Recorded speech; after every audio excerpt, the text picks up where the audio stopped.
Shalom. Shalom. फिर से आइए हम प्रार्थना के साथ आज के अध्ययन का आरंभ करें। Let us start this meeting with a word of prayer.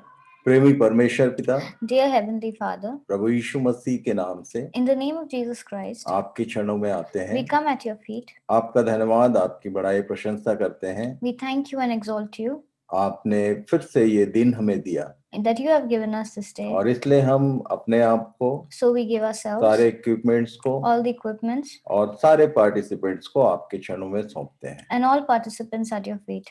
हम सब के जीवनों से प्रभु आपको महिमा मिले। May your will be done through our lives. नया साल आने वाला है The new year is coming. और तब वो भी हमारे लिए आशीषित रहे, यही हमारी विनती और प्रार्थना है। May that also be a blessed year for us. That is our prayer. हमारे प्रभु यीशु मसीह के नाम से मांगते हैं, We ask this in Jesus Christ our Lord. आमीन। Amen. तो फिर से आप सबों का इस संध्याकालीन अध्ययन में स्वागत करते हैं। We'll welcome you again in this evening Bible study of ours. आप सबों को क्रिस्ट जयंती और नए साल की शुभकामनाएं। And a very happy Christmas and a very happy New Year. एक बार फिर हम उन बातों को स्मरण करेंगे We'll recall those the things we left last जो time, पिछले समयों में प्रभु ने हम सब से कहा है, which God has told us in the past weeks. परमेश्वर के वचन से हमने लगातार बहुत सारी जो हमारी आज की आवश्यकता है उन बातों पर ध्यान किया। And from God's word, we have tried to focus on many of the things that we require today. मुझे लगता है कि ये समय भाग रहा है और हम वहीं के वहीं हैं। I feel the time is running and we are just there. पूरा एक साल निकल गया और दिसंबर फिर से आ गया। The whole year has passed and it's December again. फिर से एक साल आने वाला है और वो भी अपनी दौड़ में चला जाएगा। And another year is going to come and that will also pass away soon. कई बार जब नए साल की बात होती है, Many a times when you talk about a new year, तो मैं पूछता हूँ कि नए साल में नया क्या हुआ? I usually ask, what have you done new in the new year? ये बातें मैं आज क्यों आपसे कर रहा हूँ? Why am I talking about all this? क्योंकि हम लोग नेक्स्ट ईयर में फिर से मिलेंगे। Because we'll meet next year now. आज और कल के बाद नेक्स्ट सैटरडे जो है वो न्यू ईयर हो जाएगा।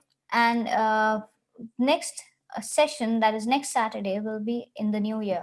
और तब नए साल में आप एक बार इस बात पे ध्यान करना And in the new year, please try to meditate कि नया हम बोलते जरूर है, पर नया होता क्या है?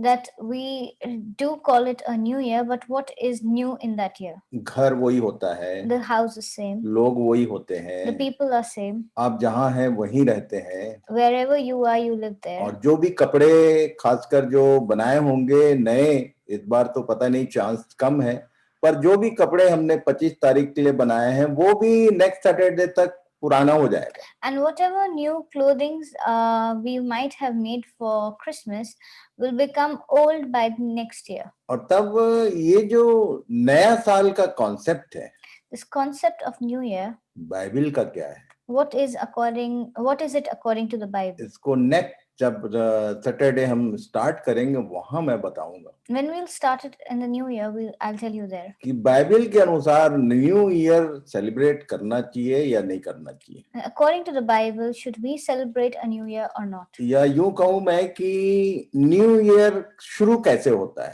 Or let me reframe it, how to start a new year. और तब इसको हम लोग परमेश्वर के वचन से देखेंगे। And then we'll try to connect it with God's word. आज एक बार फिर से हम अपने विषय में कंटिन्यू रहेंगे We'll continue with our topic. और ये नए साल की बात करके आगे भी हम फैमिली के भीतर ही रहेंगे।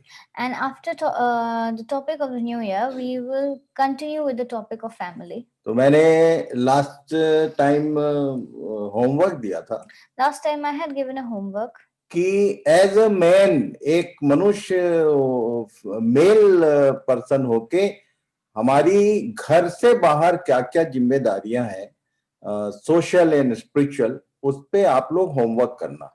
I had given a homework that said that what are the responsibilities of services, social or spiritual services a man has to conduct outside his family realm. और ये जो हमारा 20 तारीख से 31 तारीख है, मैं जानता हूं कि बीइंग क्रिश्चियन ये बिजिएस्ट टाइम होता है. And this time from 21st to 31st is a very busy time. और जहां तक मुझे मालूम है कि लॉकडाउन का भी इन दिनों में कोई विशेष महत्व नहीं है. And what I know is the lockdown is also is not being followed by everyone during these times. यहाँ लोकल में मैंने हमारे जो लोकल पास्टर हैं उनसे पूछा कि लोग आए थे. I had asked the pastors of I had asked the pastors around if people had come to the church. और तब उनने बताया कि साल भर का एक ही दिन में हिसाब पूरा हो गया. And then they said that the number who came was much more than the whole year together. और तब no distancing and no anything. And there was no social distancing followed. और ये क्रिसमस का जो फंक्शन समय है इसमें हम लोगों ने लॉकडाउन को लगभग भुला दिया. And during the time of the Christmas festivities, we almost forgot what a lockdown is. और वो मुझे क्यों मालूम होता है, क्योंकि इन दिनों में होमवर्क के रिपोर्ट जो है वो बहुत कम आए. And I can tell you why the amount of homework I received was very less. फिर से मैं आपको याद दिला दूं. Let me remind you. कि चाहे आप किसी भी सेलिब्रेशन या सेरेमोनियल स्थितियों में हो, बाइबल पढ़ना बंद मत कीजिए. No matter what kind of celebration you are celebrating or whatever you are doing in any kind of festivities, please don't forget to read the Bible. Good wishes देने में जरूर सबका समय बीता है. Everyone was prompt in wishing and greeting everyone. क्योंकि इस बार मुझे होमवर्क की जगह वर्क नहीं मिला, पर गुड विशेस आप सबों ने किया, इसलिए मैंने शुरू में ही आपको भी विश किया. And instead of homework, I received greetings, and that is why I greeted you in the same manner. पर अपने जीवन में चाहे कोई भी सिचुएशन हो, परमेश्वर के वचन से अपने आप को दूर मत रखिए. And no matter what kind of situation you are going through, never keep yourself apart from God's word. साल आते रहेंगे, जाते रहेंगे. The years will come and go. और डेट जो है वो आते रहेंगे, जाते रहेंगे. Many important dates will come and go. आपको मैं एक बार फिर से ध्यान दिलाऊं. Let me remind you कि ड्यू टू कोरोना न जाने कितने लाखों जो क्रिश्चियन बिलीवर्स हैं उन्होंने ये क्रिसमस नहीं देखा. Because of the COVID situation, many of the Christians could not see Christmas this year. एक साल अंत होने वाला है. A year is going to come to an end. और जो नया साल आने वाला है उसमें हम पूरा कर पाएंगे नहीं कर पाएंगे इसका कोई गारंटी नहीं है. And the new year which is coming, will we be able to complete it or not? That is also not guaranteed. आने वाले कल के विषय में हमको नहीं मालूम. We do not know about tomorrow. पर जिस स्त्री के विषय में हमने ध्यान किया था, but the woman we learnt about, वो आने वाले कल को देखकर हंसती है, लिखा है. It mentions that she laughs at the future. क्योंकि उसके घर के सारे लोग लाल कपड़े पहनते हैं. Because her whole family wears scarlet clothes. और इसलिए हम लोग स्त्री की जिम्मेदारियों पर दृष्टि करेंगे आज. So we will look into the responsibilities of a woman. मैंने होमवर्क दिया था पुरुषों के लिए जिसको हम नॉर्मली जानते हैं.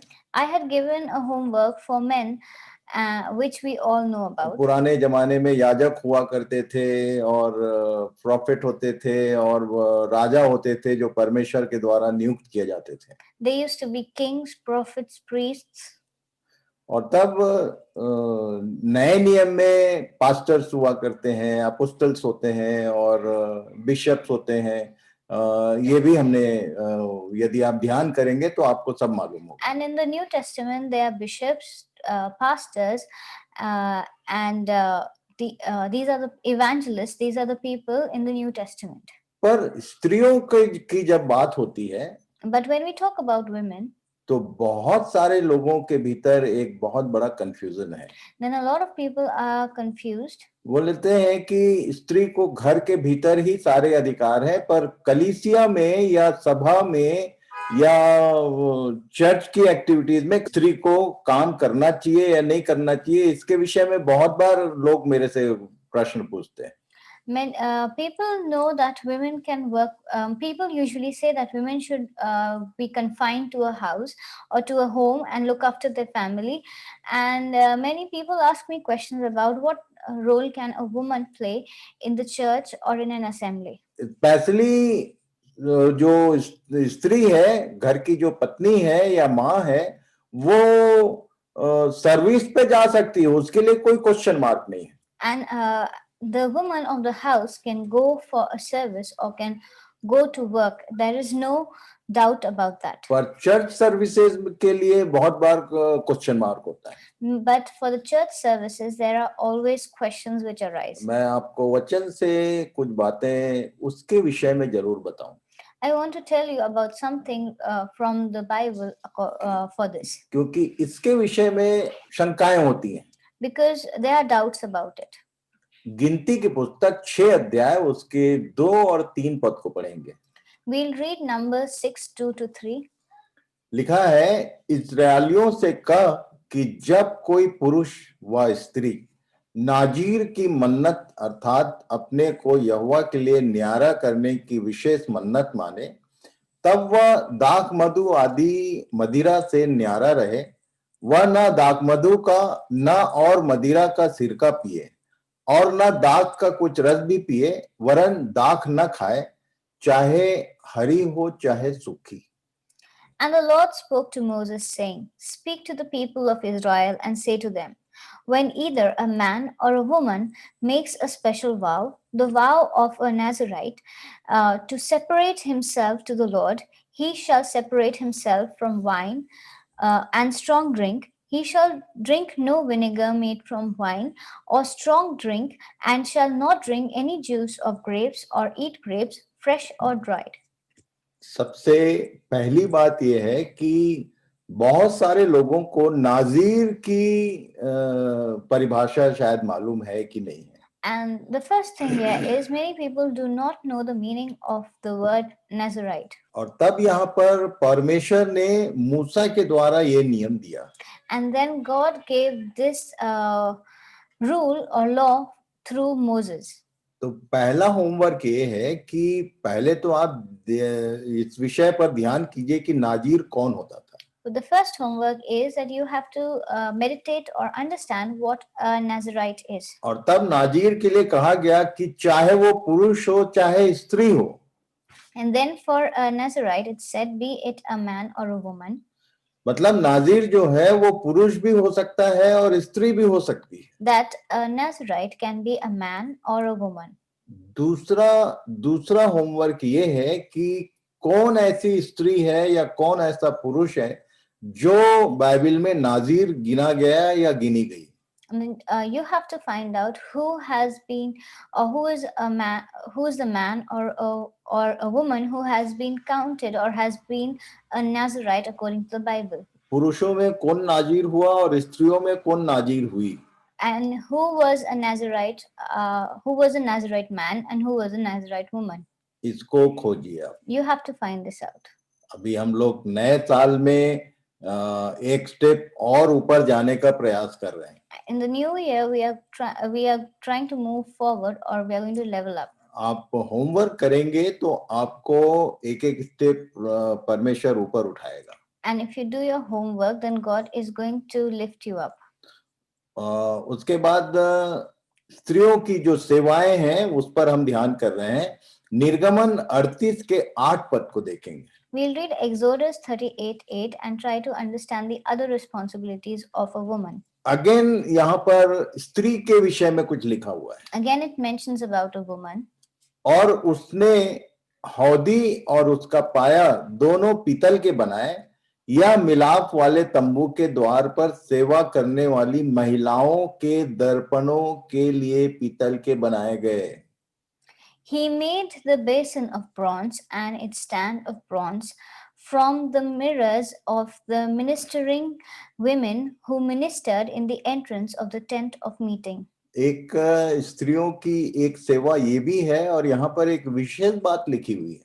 This is one of the services of a woman, and there's something important mentioned here. ये लिखा हुआ है, यह मिलाप वाले तंबू के द्वार पर सेवा करने वाली महिलाओं के दर्पणों के लिए पीतल के बनाए गए। And it mentions that these were made out of bronze from the mirrors of the ministering women. इसका मतलब ये है कि सेवा करने वाली महिलाओं के लिए ये बहुत आवश्यक बात लिखित में है कि वो एकदम अप टू डेट रहें। And for the women who serve or minister, it is important that the ladies should be really up to date. क्योंकि वो तंबू जो था, मिलाप वाला तंबू, वो वहां परमेश्वर की उपस्थिति होती थी। Because in the tent of meeting, God used to be present there. और तब भजन संहिता 68 के 11 में और एक बात लिखी हुई है। Then in Psalm 68:11 it says, प्रभु आज्ञा देता है तब शुभ समाचार सुनाने वालियों की बड़ी सेना हो जाती है। The Lord gives the word, and the women who announce the news are great host. यहाँ इस लाइन के अनुसार शुभ समाचार सुनाना भी स्त्रियों की जिम्मेदारी में आता है। This means that the women are the ones who pronounce the good news. सब लोग ये काम नहीं कर सकते, पर परमेश्वर किसी किसी को इस काम के लिए भी नियुक्त करता है।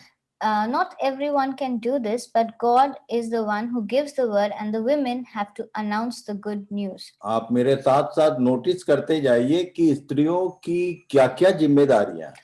Please keep noting along with me what are the important roles a woman play. निर्गमन 15 और उसके 20 और 21 में हारून की मूसा की बहन को एक नाम दिया गया। And let me tell you that the sister of Aaron was given a name.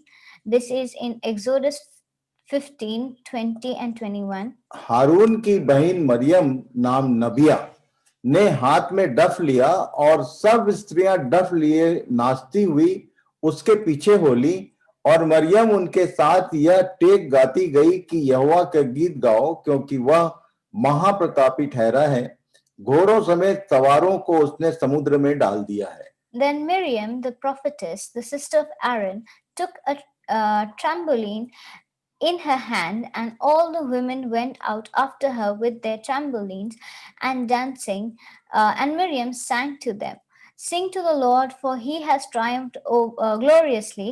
The horse and his rider he has thrown into the sea." Bible में बहुत सारी स्त्रियों को नबिया या भविष्यवक्तिन कहा गया। In the Bible, many women have been called prophetesses. एक का नाम तो मैं बता दिया। I have given you the name of one. आप खोजिए। Please find out the rest. पुराने नियम में भी हैं और नए नियम में भी हैं। There are many in the Old Testament and many in the New Testament. ऐसी स्त्रियां जिनको नबिया कहा गया। The women who have been called prophetess. तो इस बात को आप ध्यान रखना। Please keep this in mind. और उसके बाद मैं आपको चिता दूं कि कंफ्यूजन क्यों होता है। And let me tell you why is there a confusion. पौलुस ने एक जगह लिख दिया Paul had written it कि कलीसिया की सभा में स्त्रियां चुप रहें। that in the church assembly women need to keep quiet.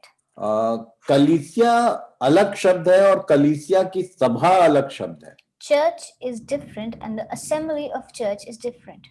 यहूदियों में जो कल्चर चले आ रहा था उसी का कुछ रूप कलीसिया में कुछ लोगों ने एंट्री कराने का प्रयास किया था। And what custom was being followed by the Jews, some people wanted the same customs to be followed in the church and church assembly. और इसीलिए पौलुस के द्वारा परमेश्वर ने उनको समझाया था। And that is why through Paul God had explained. ये यहूदियों में सेनेड्रिन हुआ करता था। In the Jews there used to be a Sanhedrin. ये जो जिम्मेदार पुरनिय होते थे वो पुरुष हुआ करते थे, और जिनके द्वारा जो ऑफिशियल मैटर में यदि कोई बात है, कोई कानूनी कार्यवाही है, तो वो सेनेड्रिन किया करता था। And then all the elders used to be a part of this, and all the men were a part. Only men were a part of the Sanhedrin, and whenever there used to be any kind of official matter, they used to take a decision for it. जिस रात यीशु पकड़वाया गया था, एक मुकदमा उसका सेनेड्रिन में भी हुआ था। And the night when Jesus was taken in as a prisoner, was taken in, one of his trials was also by the Sanhedrins. उसको बहुत सारे जगहों पर उसको हाजिरी देनी पड़ी। He had trials in many places. हेरोदेस के सामने ले जाया गया, They took him in front of Herodes, पिलातुस के सामने ले जाया गया, in front of Pilate, याजकों के सामने ले जाया गया, in front of the priests, और तब सेनेट्रिन के सामने भी ले जाया गया। and then he was taken in front of the Sanhedrins too. नए साल में सारी महिलाओं को एक गुड न्यूज देना चाहता हूं मैं। In the coming new year, I want to give you a good news. यदि आपको ऐसा लगता है या आपके यहाँ किसी ने आपको समझा दिया हो कि कलीसिया में आप गवाही नहीं दे सकते, वचन का प्रचार नहीं कर सकते या कोई काम नहीं कर सकते, आप चुपचाप बैठो, तो एक गलत बात है। That if anyone has ever told you that you cannot preach the good news, you cannot testify, or you cannot take part in any of the functions of the church, then that person has told you the wrong thing.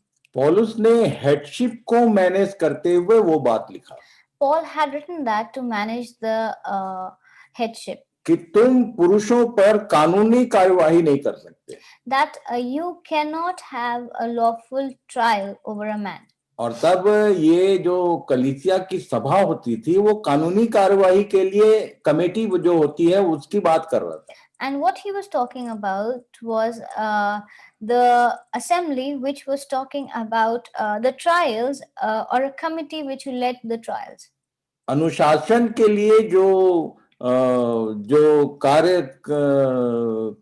कार्यपालिका बनती है उसमें post holder होने के लिए मना कर रहा था।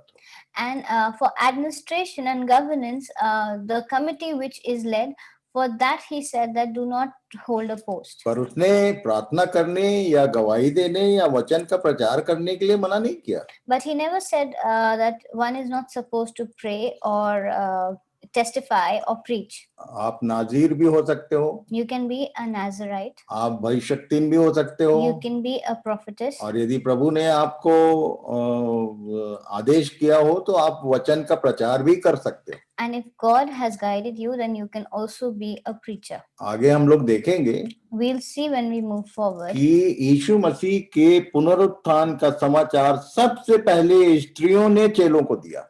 that when Jesus had been resurrected, then the women were the one who gave this good news to his disciples.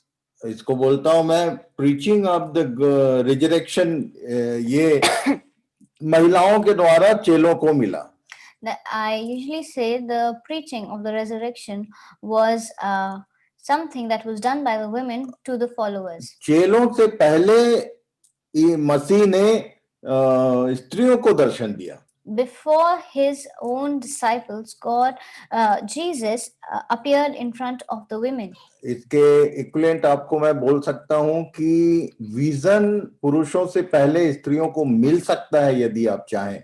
And I can say that a person can get that women can get vision before men if you want. और तब एक वचन है, ये आपके लिए homework रहेगा। आज मैं आपको नए साल में एंटर करने के लिए होमवर्क देने वाला हूं। I'm going to give you certain homework before we enter the new year. कि आपका नया साल वचन में अंदर घुस के उसमें आप प्रवेश करें।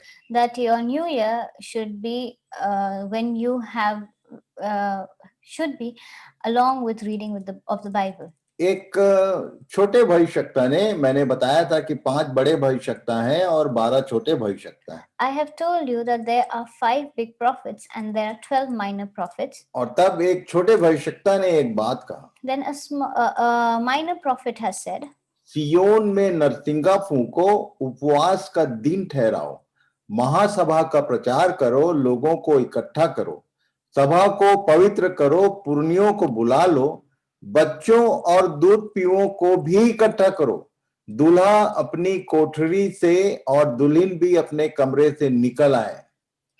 Blow the trumpet in Zion, consecrate a fast, call a solemn assembly, gather the people, consecrate the congregation, assemble the elders, gather the children, even nursing infants. Let the bridegroom leave his room and the bride her chamber. ये एक profit के शब्द हैं। These are the words of a prophet. किसने कहा और कहां पर ये लिखा है, Who has said it and where is it mentioned? ये आपका next homework. This is the next homework. ये एक बार फिर से मैं पढ़ देता हूं। I'll read it again. सियोन में नरसिंगा फूंको, उपवास का दिन ठहराओ, महासभा का प्रचार करो, लोगों को इकट्ठा करो, सभा को पवित्र करो, पुरनियों को बुला लो, बच्चों और दूध पियों को भी इकट्ठा करो, दूल्हा अपनी कोठरी से और दुल्हन भी अपने कमरे से निकल आए। Blow the trumpet in Zion, consecrate a fast, call a solemn assembly, gather the people, consecrate the congregation, assemble the elders, gather the children, even nursing infants. Let the bridegroom leave his room and the bride her chamber. ये prophetic word है। This is something prophetic. ये एक समय आया था जब किसी एक भविष्यवक्ता ने अपने लोगों से कहा था ये काम करने के लिए। There was a time when one of the prophets had told his people to do this. और तब मैं आज आपको बाइबिल के एक राजा और एक रानी की बात बताने वाला हूं। I want to tell you about a narration from the Bible which is about a king and a queen. ये कौन राजा था और किसके समय में ये इवेंट हुआ था, इसको आप खोजिए। Who was this king and during whose time did this event take place? उसका हिस्टोरिकल पार्ट मैं आपको बता देता हूँ। I'll tell you the historical part of it. एक राजा था, There was a king और उसकी रानी बहुत ही सुंदर थी, and his wife was very beautiful. और तब राजा ने अपने कलीग्स को बुलाया था, कोई विशेष एक फंक्शन चल रहा था। There was a festivity going on. There was a feast going on, and the king had called his friends over. और वो एक दिन का नहीं था, वो कई दिनों से ये चल रहा था। And it was not a feast of a day; it was for many days. और तब उसके कितने कलीग्स, कितने और राजाओं को उसने इकट्ठा किया था, ये आपको नाम काउंट करना है। And you have to find out how many kings or how many friends of the king had come over in that feast. और ये शराब पी रहे थे, And they were consuming alcoholic wine. और अचानक नशे में उसने कहा कि रानी को पूरे श्रृंगार के साथ यहाँ हमारे बीच में आने बोलो। And then he had said that the queen, he asked the queen to come into the in that feast all dressed up and ready. और उस रानी ने आने से मना कर दिया। And the queen refused to come. ये राजा कौन था और ये रानी का नाम क्या था? Who was this king and what was the queen's name? और तब राजा जो है वो क्रोध से भर गया। And then the king was furious. उसको लगा कि उसकी रानी ने उसका अपमान किया है। And he felt that that his wife had insulted him. और उसके बाद एक कानून बनाया गया। Then a law was made. Public के लिए भी और राजाओं के लिए भी। For the public as well as for the royalty. और तब उस रानी को पद से हटा दिया गया। And then the queen was removed from her position. और उसके बाद राजा ने एक मैसेज खबर करवाया पूरे देश में। And then the king sent a message all over the पूरे kingdom. कंट्री में सबसे सुंदर कोई लड़की हो तो उसको लेके आओ, इस रानी की जगह पे उसको रानी बनाया जाएगा। And that the most beautiful woman of the whole empire will be made the queen in place of his wife. और तब उसके बाद एक लड़की गुलामों में से चुनी गई जो अनाथ थी, जिसके माता पिता नहीं थे। Then a girl was selected who was an orphan. और उसके चचेरे भाई ने उसको पाला था। And her cousin was responsible for her. और तब ये बड़े ही बहुत इंटरेस्टिंग एक किताब है ये, इसको आप जरूर खोजना, पढ़ना। This is a very interesting narration and a very interesting book. Please read it. अब ये जो दूसरी रानी चुनी गई और उसका जो भाई था जिसने उसको पाला था, ये सब लोग इजरायली थे। this new queen and her cousin were Israelites. तो ये इजरायलियों से हमेशा दूसरे लोग चिढ़ते थे. And people were always upset or were jealous of the Jews. तो किंग का जो नियरेस्ट सेनापति था उसने कुछ एक प्लान किया. So the army chief or chief of army of the king, he plotted, और उसने राजा को इस जाति विशेष के विरुद्ध में एक काम करने को उस्काया. and he made the king do something which was against, which was something which was not secular, and he told the king to do something which was very communal. तो वो जो पटरानी बनी थी, वो जो सेकंड रानी, जो अनाथ लड़की जो रानी बनी थी, उसको मालूम नहीं था. And the new queen did not know about it. और ये नोटिस पूरे राज्य में भिजा दिया गया. And the notice of the communal hatred punishment went all over the empire. और उसके भाई को ये न्यूज मिला. And then her cousin got this news. तो उसने अपनी बहन के पास कुछ खबर भेजा कि तू कुछ कर, नहीं तो हम लोग सब मारे जाएंगे. He sent a note to he sent a word to the sister that please do something or we all will perish. और तब उसने अपनी जान की बाजी लगाया. And then she risked her life. और क्यों वो काम किया and why she did so और कैसे किया, and how she did it. उसने अपने भाई के पास खबर भिजाया और उसने इसी वर्ड को यूज किया. And she sent a word to her brother and she used the same words. बहुत सारे लोग बोलते हैं कि ये जो किताब है इसमें परमेश्वर का नाम नहीं है, पर ये परमेश्वर के लोग थे जो स्लेवरी में थे. And many people say that God's name is not there in this book, but the people of God were in slavery. और तब इसको मालूम था कि हम कैसे बच सकते हैं. And she knew how they could be saved. जो ये पट रानी ने अपने भाई के पास खबर भिजाया कि पूरे हमारे जितने लोग हैं सबको बता दो कि उपवास किया जाए. And this new queen had tell all the people, all our people, that we need to fast. और तुम लोग उपवास करो और मैं राजा के सामने जाऊंगी. And that you fast and I will go in front of the king. और तब ये लोग उस उपवास के कारण बचाए गए. And these people were saved because of that fast. ये एक क्लू दे देता हूं मैं, पूरी बाइबल में हिंदुस्तान शब्द से ये किताब आरंभ होता है. And let me give you a hint that this is the book in which the word India is mentioned. आप ध्यान कीजिए कि ये कौन राजा था और ये कौन से समय में ये इवेंट हुआ था और ये कैसे इन लोग वहां बंदवाई में पड़े हुए थे और ये कैसे इस भयंकर विपत्ति से उपवास करने के कारण बचाए गए. And please remember how these people who were in slavery under a very gruesome and fierce king, they fasted and they were saved because of the fast they had kept. एक अनाथ लड़की है जिसके कारण ये पूरा जो जन समुदाय है वो बचाया गया.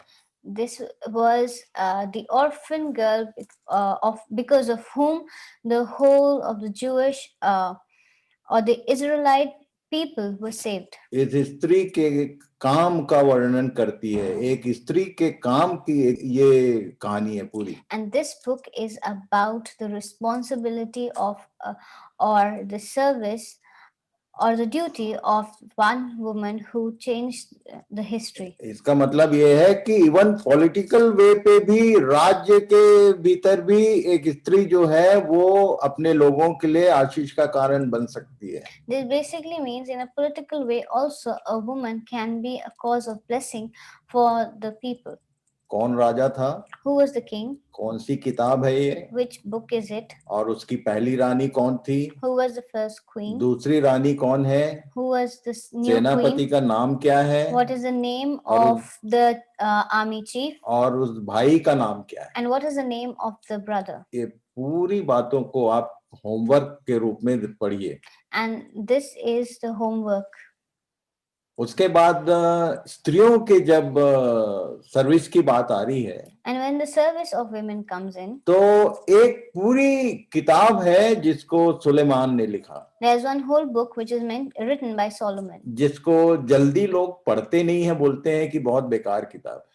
Many people do not read it because they term it or they call it something very vulgar. यदि बाइबल में इसका वर्णन है If it's mentioned in the Bible और स्त्रियों की के सर्विसेज की चर्चा हो रही है, and the service of the women is mentioned, तो यहाँ मैं इस किताब का वर्णन जरूर करूंगा। then I am going to mention about it. आप ध्यान कीजिए Please pay attention. कि ये श्रेष्ठ गीत की जो किताब है, The Songs of Solomon, वो त्रिकोणीय कैरेक्टर को प्रकट करता है। it talks about three characters. ये तीन कैरेक्टर नहीं मालूम होने के कारण से हमारे अंदर शारीरिक विचारधारा उत्पन्न होती है। Because we do not understand the three characters, that is why we think of it as a vulgar book. इसको समझने के लिए मैं आपको ये तीनों कैरेक्टर के विषय में बता देता हूँ। To understand it better, I want to tell you about the three characters. 1 से 4 पद तक यदि पढ़ेंगे, If you read from verse 1 to verse 4 of the first chapter, यहाँ लिखा हुआ है, it says, श्रेष्ठ गीत जो सुलेमान का है, वह अपने मुंह के चुंबनों से मुझे चूमे, क्योंकि तेरा प्रेम दाख मधु से उत्तम है।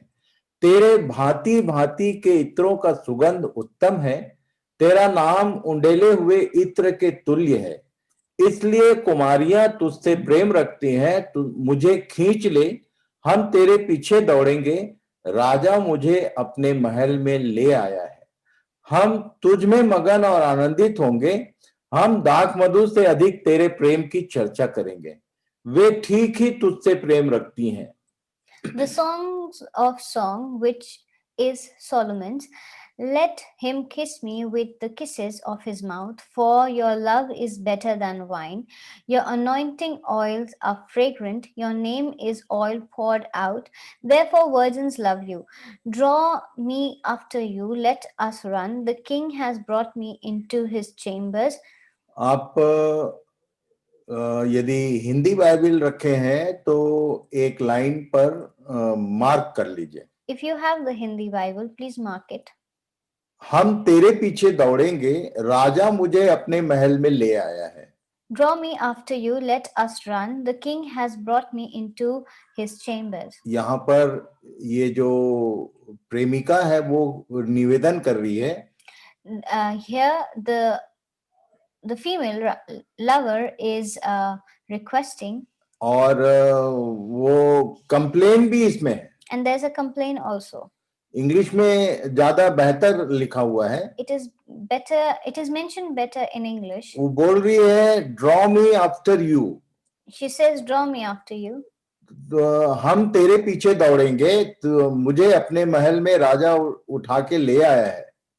That draw me after you, let us run. The king has brought me into his chamber. यहाँ 3 कैरेक्टर हैं। There are 3 characters here.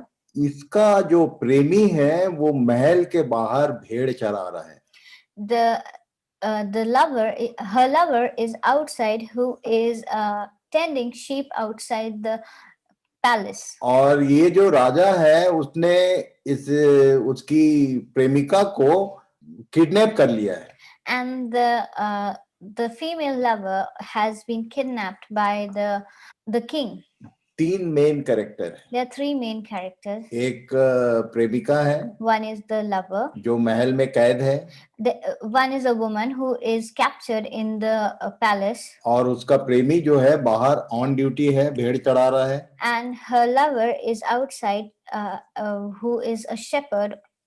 और जो राजा है वो उसने इसको अपने महल में कैद किया हुआ है। And there's a king who has captured or has kidnapped this girl.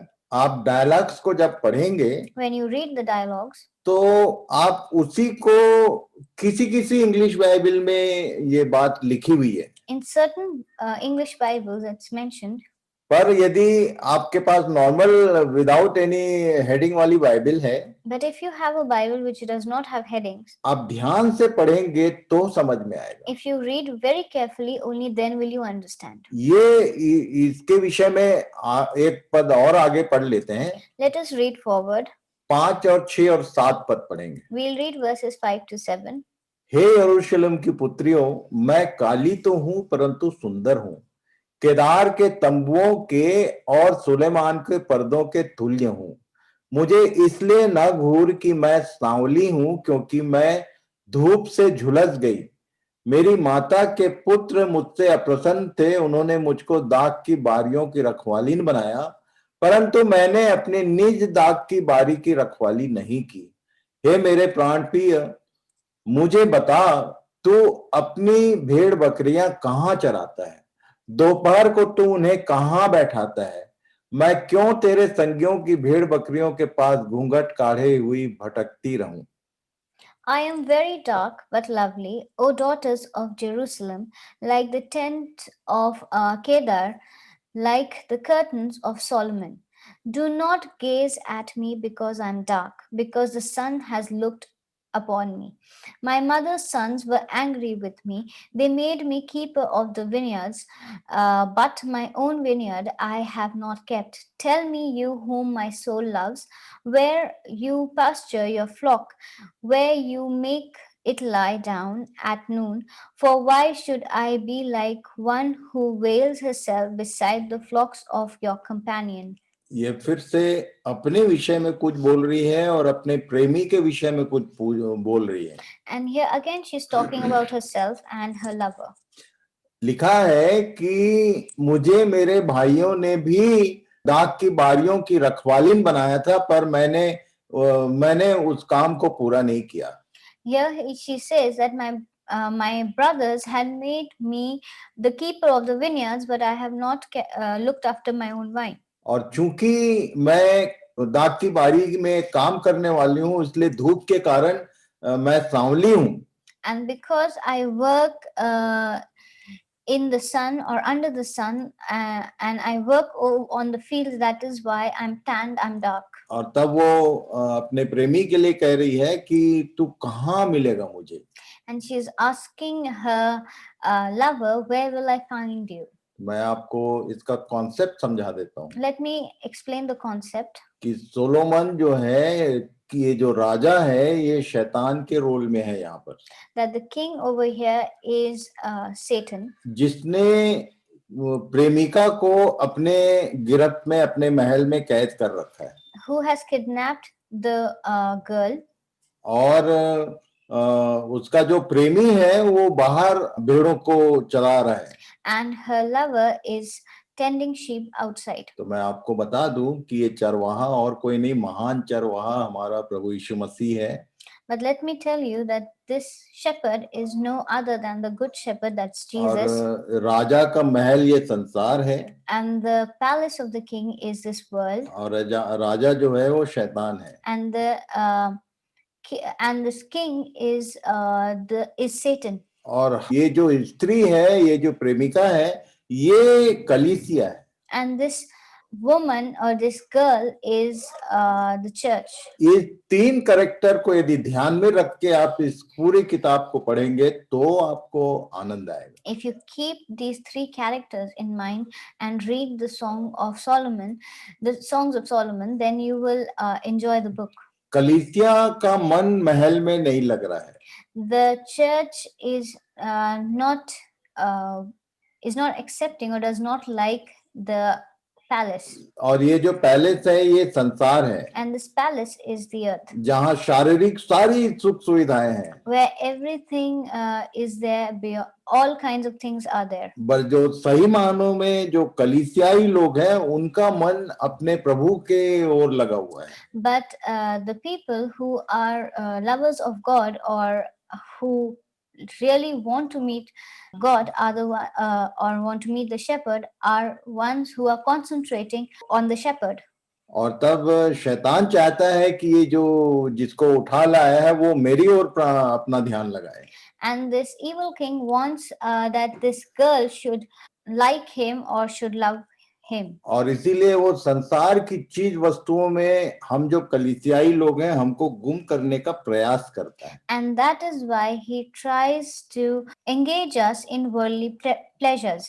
ये क्रिसमस का टाइम था. It was time of Christmas. और क्रिसमस के टाइम पे आप ध्यान कीजिए कि कम लोगों ने होमवर्क किया. आपका मन सेलिब्रेशन में और एक लोगों में और खाने पीने में इसमें लग गया, पर आपने होमवर्क नहीं किया. You can see for yourself that during this festive week, we concentrated more on the festivities, celebration, meeting and greeting people, and we did not do the homework. जबकि लॉकडाउन का समय है. When it is the time of और lockdown. शुरू से मैं कह रहा हूं कि लॉकडाउन परमेश्वर ने हमारे कारण लगाया है कि हम उसकी ओर अपना पूरा ध्यान लगा दें. And that God has put this lockdown so that we can concentrate on Him. और इसलिए मुझे एज ए टीचर जो अधिकार है, इसके कारण मैं आपसे कह रहा हूँ. And I'm telling this because as a teacher, I have the authority to tell you. स्त्रियों की जिम्मेदारी जो है, The responsibility of a woman, यहाँ स्पेशली लिखा हुआ है. it's mentioned here. मेरे भाइयों ने मुझे दाख की बारियों की रखवालीन बनाया, पर मैंने नहीं किया. My mother's sons were angry with me and they made me keepers of the vineyards, but my own vineyard I have not kept. आपको बता दूं मैं कि आपका घर आपका एक की छोटी दाख की बारी है. Let me tell you that your own house is a small vineyard. आपने उस स्त्री के विषय में ध्यान किया जो 31 अध्याय नीति वचन में हमने देखा. And we meditated upon the woman of Proverbs 31. और तब वहां पर उस स्त्री की जिम्मेदारी है कि घर के सारे लोग लाल कपड़े पहने हुए हों. And it is the responsibility of the woman to see that all her family members are clothed in red garments. और तब इस तरह से जो स्त्रियों के रूप में जो कलीसिया की जिम्मेदारी है, कलीसिया में जो महिलाएं हैं उनकी जिम्मेदारी है, उसके विषय में इस किताब को पढ़ते हुए आप ध्यान कीजिए. And the responsibility that women hold in a church, please keep that in mind while reading this book. और तब पौलुस ने एक बात लिख दिया. Then Paul wrote something. पहले स्त्री बहकाई गई, ऐसा मैनेज किया उसने. And Paul has said that it was the woman who was deceived first. आदम और हवा को परमेश्वर ने बनाया था. God had made Adam and Eve. शैतान आदम के पास नहीं गया. Satan did not go to Adam first. और वो हवा के पास गया. He went to Eve. और तब पौलुस को ये कहना लिखना पड़ गया कि स्त्री पहले बहकाई गई. And that is why Paul mentioned that the woman was first deceived. पर मैं आपको एक गुड न्यूज बता दूं. But let me tell you कि सारे संसार के उद्धार के कर्ता को स्त्री ने ही इस पृथ्वी पर जन्म दिया. that the savior of the world had come to the earth because of a woman. नए नियम का इतिहास जो है वो दो महिलाओं से शुरू होता है. The history or the gospel of the New Testament starts with two women. पहली जो स्त्री है वो एलिशिबा है. The first one is Elizabeth. और दूसरी जो स्त्री है वो मरियम है. And the second is Mary. Elisheba पुराने नियम के कैरेक्टरिस्टिक के अनुसार उसने एक भविष्यवक्ता को जन्म दिया. And according to the like the woman of the Old Testament, she was a mother of a prophet. ये प्रॉफिट कौन था, ये होमवर्क रहेगा आपके लिए. Who was this prophet? This is your homework. Elisheba ने किसको जन्म दिया? Who was the son of Elizabeth? और तब मरियम ने किसको जन्म दिया? And then whom did Mary give birth to? जो हजारों साल से जिस उद्धारकर्ता की बात कही गई थी, उस व्यक्ति को बालक के रूप में मरियम ने जन्म दिया. And Mary brought forth the Messiah who was long awaited and expected by people for generations and generations. और तब स्वर्गदूत ने उसका नाम स्वर्ग से लेकर मरियम और यूसुफ को दिया. And the name was given by the angel to Joseph from heaven. और वो नाम यूं ही नहीं है, उसका नाम का मतलब होता है. And his name is just not like that. There is a meaning to the name. यीशु नाम रखना क्योंकि वह अपने लोगों का उनके पापों से उद्धार करेगा, ये कहा गया था. And call him Jesus because he is going to he will save the world, or he will be the one who will be the savior of his people. और किसी को इस विषय में जानकारी नहीं थी, पर यहूदियों को इस बारे में जानकारी थी. It is mentioned that no one else but the Jews knew about it. एक आएगा जो हमको छुटकारा देगा. There will be one who will save us. पर वो भी सोचते थे कि जैसे मूसा था, जैसे दाऊद था, जैसे और लोग पुराने नियम में हुए, वैसे ही एक कोई भविष्यवक्ता आएगा. And they used to think that it is going to be a prophet or someone great like Moses or someone like David. और वो सोचते थे कि ये जो रोमी गुलामी है उससे छुटकारा हमको दिलाएगा. And they used to think that he is going to set us free from the Roman slavery. और इसीलिए यीशु ने जब चेलों से पूछा था, And that is why when Jesus asked his disciples, लोग मेरे बारे में क्या कहते हैं, what do the people say about me? तब चेलों ने बताया कि लोग क्या कहते हैं. Then the disciples said what the people say. यदि आप मत्ती रचित सुसमाचार उसके 16 अध्याय को पढ़ेंगे तो वहां मिलेगा. If you read Matthew 16, you'll know कि लोग उसको भविष्यवक्ता ही मानते थे. that many people considered him to be a prophet. पुराने नियम में भविष्यवक्ता लोग कई चिन्ह चमत्कार किया करते थे. In the Old Testament, the prophets used to perform miracles. Elisha ने कुछ किया, Elisha did something. एलिया ने कुछ किया, Elisha did something. Then even Eliah did something. मुर्दे भी जिलाए गए. Even there were dead who were risen up. आंख खोला गया. The blind were given sight. Elisha ने किसकी आंख खोली थी, आप होमवर्क कर लेना. Elisha had opened the eyes of whom, please find out. तब यीशु ने चेलों से पूछा कि तुम क्या कहते हो. Then Jesus asked his disciples, what do you say? सबसे पहले पतरस ने आंसर किया Peter answered first कि तू जीवते परमेश्वर का पुत्र मसीह है. that you are the son of the living God, the Messiah. उसने ये नहीं कहा कि तू मरियम और यूसुफ का पुत्र यीशु है. He did not say that you are the son of Joseph and Mary. इसके बीच में इतना बड़ा फर्क है जिसको खासकर हम जो मसीही लोग हैं वो फर्क पता नहीं कितने लोग समझते हैं कि नहीं. There is a huge difference between the two, and I don't know how many Christians or how many of us being Christians understand that. कुलुस्सियों की पत्री 3 अध्याय उसके 24 पद को पढ़ लेना.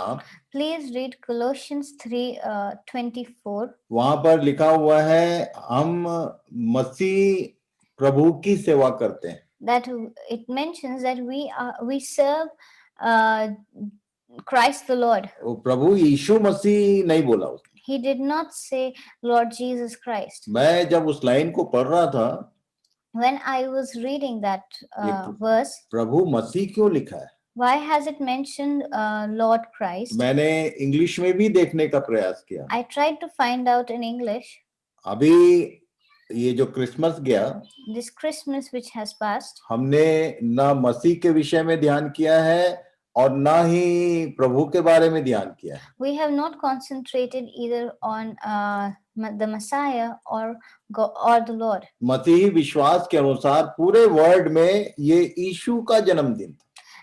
According to the Christians, this was the birth of Jesus. और मैंने बहुत अच्छे से पिछले दिनों में समझाया है कि यीशु का कार्यकाल केवल 33 साल का था. And I have explained this very well, that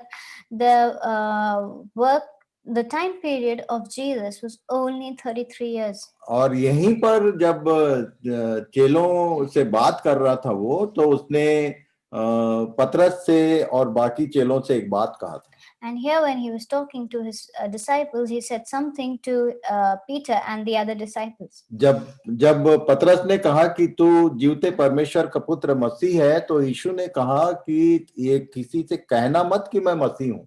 And when Peter said that you are the Son of the living God, the Messiah, then Jesus told Peter, do not tell this to anyone. क्यों उसने मना किया? Why did he say no? उसके आगे यदि आप पढ़ेंगे, If you read मत्ती further, मत्ती 16 को कंटिन्यू यदि करेंगे, if you read Matthew 16, when you continue reading, जब यीशु ने जाना कि परमेश्वर पिता ने ये बात पतरस पर प्रकट कर ही दिया है, when Jesus got to know that God has revealed this to Peter, तो उस दिन से ऐसा लिखा हुआ है, and then it says from that day, उस दिन से यीशु ने कहना आरंभ किया from that day from that day Jesus started saying कि मुझे यरूशलेम को जाना that I have to go to Jerusalem, और बहुत दुख उठाना, that I have to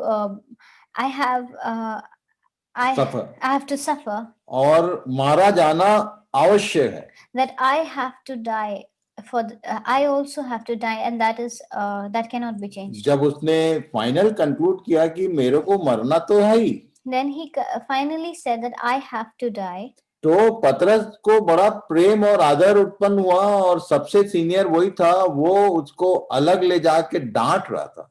and then Peter felt really disturbed and upset, and he took him aside and he started saying, and he tried to console or talk to him. Hindi में लिखा है कि झिड़कने लगा, that he took him aside and he started scolding or speaking rudely. और तब यीशु ने एक शब्द कह दिया था, and then Jesus said something. हे शैतान, तू दूर हो। then he said, Satan, flee away. तू मनुष्यों की बातों पर मन लगाता है, that you think in the manner of men. ये एक क्रिश्चियन मैनर है। यदि कोई व्यक्ति कहे कि मैं मरने जा रहा हूं, तो एक ह्यूमन मैनर है कि उसको लोग बोलते हैं कि ऐसा कैसे मरने जाए, मरेगा तू हमारे रहते। and then this is a simple way that if a person says that I'm going to die, then people always say that, well, how can you say that you are going to die? इसी को यीशु ने वहां coat किया। This is what Jesus had quoted. कि तू मानुषिक manner की बात कर रहा है। that you are talking from and you're thinking from a human mind. मैं आपको बता दूं, let me tell you, यीशु का मतलब सेवियर होता है। the meaning of Jesus is savior. ये मैं पिछले पूरे स्टडी में बताते आ रहा हूँ। and I have been saying this from the past study. यीशु का मतलब होता है saviour. Jesus is the savior. पर मसाया का मतलब सेवियर नहीं होता है। But Messiah is not the savior. मसाया का वर्ड मीनिंग है anointed to die. Messiah means the one anointed to die. एक ऐसा व्यक्ति जिसका मरने के लिए ही अभिषेक किया गया हो। The one who has been anointed to die. जैसे मान लीजिए कि कोई बलि चढ़ाना चाहता है। You can take it as somebody who wants to sacrifice. और उसके पास बहुत सारी भेड़ बकरियां हैं। He has a lot of he has a huge flock. और तब एक उसमें से निकाल के कहा जाता है कि इसको बलि चढ़ाया जाए। And then there is going to be one which is chosen to be sacrificed. यही कॉन्सेप्ट है मसाया का। This is the concept of the Messiah. और ये पूरे बाइबल में केवल एक जगह लिखा हुआ है। And in the whole Bible it is mentioned only once. कहाँ लिखा है ये भी आपके लिए homework. And where is it mentioned? You have to find out. ये मसाया शब्द आया कहाँ? Where has this word Messiah come? तो अभी हमको यीशु की बात नहीं, मसीह की बात करनी। Now we don't have to talk about Jesus. We have to talk about the Messiah. कुलुस्सियों की पत्री में उसने यही कहा। In the book of Colossians, he has said the same thing. कि हम मसीह प्रभु की सेवा करते हैं। That we serve Christ the Lord. प्रभु यीशु के जन्म को स्मरण करना बुरा नहीं है। Remembering the birth of Jesus is not wrong. पर सेवा मसीह और प्रभु की करनी है। But we have to serve Christ. मसीह की सेवा का मतलब क्या है? What is the meaning of serving Christ? आपके पास भी मसीही जीवन हो। That you also lead a Christian life. Christianity का मतलब ही ये है कि एक ऐसा समाज जो दूसरों के लिए अपनी जान देने को तैयार हो। And the meaning of Christianity is the people who are ready to sacrifice themselves for others. यदि आपके जीवन में सेक्रीफाइस वर्ड नहीं है तो आप मसीही नहीं हो सकते। And if you don't have the word sacrifice in your life, then you cannot be a Christian. यीशु ने खुद को भी मसीह कहने से मना किया And Jesus said that don't call me Christ. और किसी चेलों को उसने मसीही नाम नहीं दिया। And he did not give anyone a Christian name. चेले जब बढ़ते जाते थे When the followers increased, तो प्रेरितों के काम में लिखा हुआ है कि अंताकिया में पहली बार वो मसीही कहलाए। and it says that they were called Christians for the first time in the book of Acts. इसका मतलब ये नहीं है कि उनने खुद को मसीही कहा।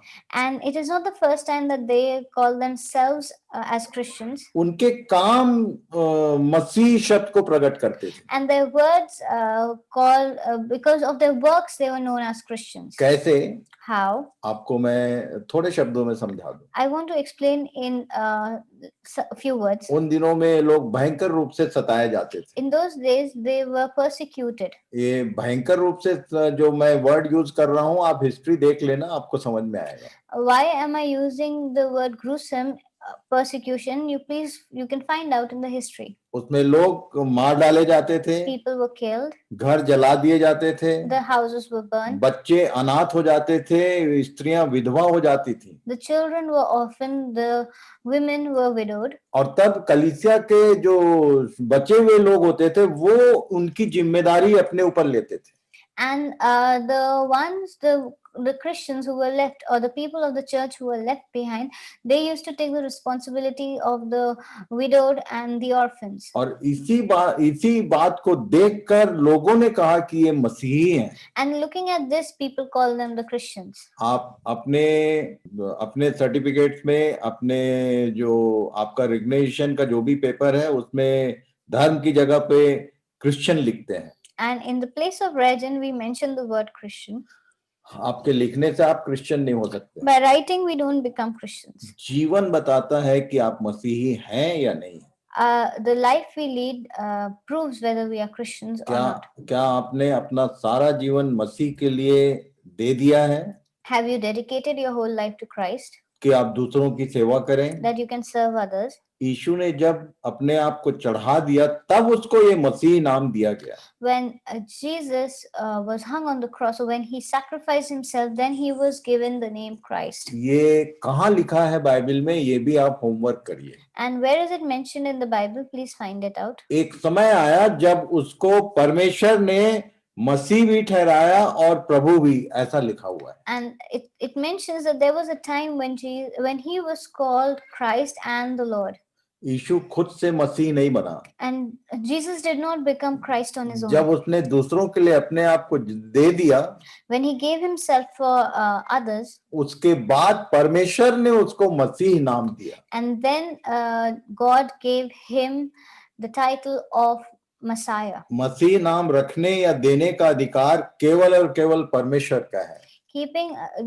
Being called a Messiah is something that only God can do. और तब मसीह जो है वो अपनी कलीसिया अपनी देह को लेने आ रहा है। And so the Messiah or Christ is coming to take his body. का मतलब ये कि जैसे उसने अपने आप को दे दिया वैसे ही जिन्होंने उस पर विश्वास करके अपने आप को उसके लिए दूसरों के लिए दे दिया है उनको ही ले जाएगा।